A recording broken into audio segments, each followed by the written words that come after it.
Let me tell you about the time my friends and I were involved in a gang initiation. When I was 14, my friends and I were driving to church for a youth activity on a Wednesday night. We were all in the back seat chatting, having a great time, when suddenly my friend's dad, let's call him Frank, swerves the car. And I look out the window, and I see a guy on a lime green motorcycle gesturing for us to pull over while swerving his motorcycle towards the car as if he's going to hit the car. And he keeps gesturing for Frank to pull over, and what does Frank do? Frank pulls over.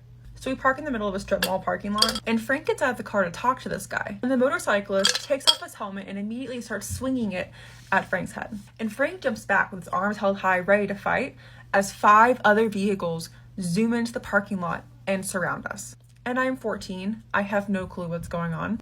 But as an adult, I'm like, holy crap, that could have been even worse than how this turns out. Now all of these guys get out of the car, and they stand, arms folded, arms in their pockets, just watching all this go down. And Frank's doing pretty well on his own, throwing punches, dodging punches. But I guess it was taking too long because some other guy walks over and gets involved in the fight too. Now it's 2 against 1. Now I'm 14, this is the early 2000s. I don't have a phone. My friend did though, and so she calls her mom and she starts screaming in the front seat, Dad, they're gonna, and her mom's like, hang up, call the police. These 2 men grab Frank and throw him into traffic. Now Frank rolled out of the street and he kept fighting, but it's not looking good. Until finally one of the guys in the circle held up his hand, called it off, everyone got in their cars, sped away. Frank walks back to the car and it's pretty clear he's got a broken nose. Some random employee from the strip mall walks out and is like, hey, do you guys need any help? And all I could think was, where were you 5 minutes ago? You watched all this go down. Where's the police? You didn't call the police? You didn't come out and try to save us? So we drive to another parking lot and meet up with my parents and the police.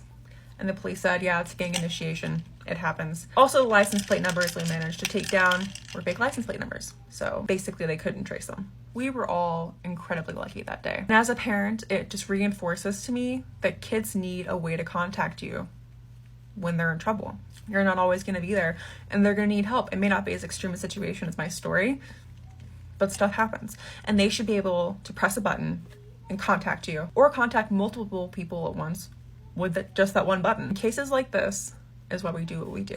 We are Active SOS. We create an app that allows children to call for help when they need it. And if you're interested in learning more, please like and follow and also pre-register for our app today.